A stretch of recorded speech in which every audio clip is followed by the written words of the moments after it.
ఇప్పటికే అందిన సమాచారం ప్రకారం శ్రేయాస్ అయ్యర్ను భారత క్రికెట్ నియంత్రణ మండలి BCCI next white ball captain గా పరిగణిస్తోంది.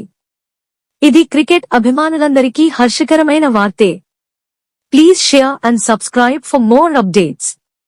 శ్రేయాస్ నాయకత్వ లక్షణాలు ఇప్పటికే అన్ని ఫార్మాట్లలో సారథిగా ప్రూవ్ అయ్యాయి.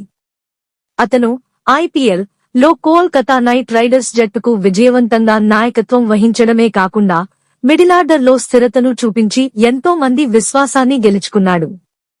వయసులోనూ అనుభవంలోనూ సరైన మిక్స్ ఉన్న శ్రేయాస్ భారత జట్టులో నూతన శకానికి నాయకత్వం వహించగల సామర్థ్యం ఉన్న వ్యక్తిగా భావిస్తున్నారు. యువ ఆటగాళ్లతో చక్కటి కూర్పు, మ్యాచ్ రీడింగ్ స్కిల్స్ అతనికి అదనపు బలంగా నిలుస్తున్నాయి. ఇది జరిగితే రోహిత్ శర్మ తర్వాత భారత వైట్ బాల్ క్రికెట్కు ఒక శక్తివంతమైన నాయకుడు లభించినట్టే. ఇది నిజంగా బీసీసీఐ తీసుకునే ముందస్తు వ్యూహాత్మక నిర్ణయంగా చెప్పొచ్చు.